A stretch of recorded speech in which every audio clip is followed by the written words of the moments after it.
Channel CB. আসসালামু আলাইকুম প্রিয় দর্শক, চ্যানেল সিবি এর বিশেষ সংবাদে আপনাদের জানাচ্ছি স্বাগত।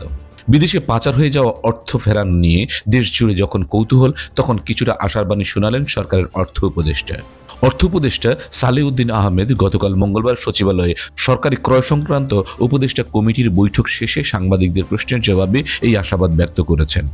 তিনি জানিয়েছেন, আগামী ফেব্রুয়ারি মাসের মধ্যেই বিদেশে পাচার হওয়া অর্থের একটি অংশ দেশে ফিরিয়ে আনা সম্ভব হতে পারে।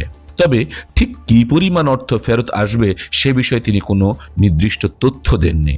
অর্থ উপদেষ্টা আরও স্পষ্ট করে বলেছেন যে অর্থ ফেরতের ক্ষেত্রে কোনো সরকারি আইনি আনুষ্ঠানিকতা এড়াতে পারে না। সাংবাদিকদের পক্ষ থেকে প্রশ্ন ছিল, নতুন সরকারও কি এই উদ্যোগ চালিয়ে যাবে? জবাবে জনাব সালেউদ্দিন দৃঢ়তার সঙ্গে বলেন, তারা এটি চালিয়ে যেতে বাধ্য, কারণ আমরা যে প্রক্রিয়া শুরু করব সেটা বাস্তবায়ন না হলে অর্থ ফেরত আসবে না। বসে থাকলে টাকা আসবে না, টাকা আনতে হলে প্রক্রিয়া অনুসরণ করতে হবে, এটাই আন্তর্জাতিক রীতি। সরকারের কাছে পাচারকারীদের বিষয়ে যথেষ্ট তথ্য রয়েছে বলেও জানিয়েছেন অর্থ উপদেষ্টা।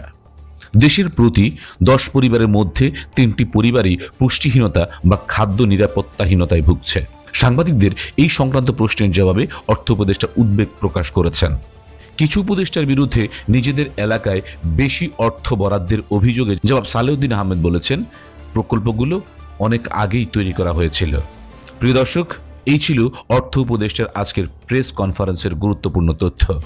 আমাদের সঙ্গেই থাকুন আরো বিস্তারিত খবরের জন্য। ধন্যবাদ সবাইকে।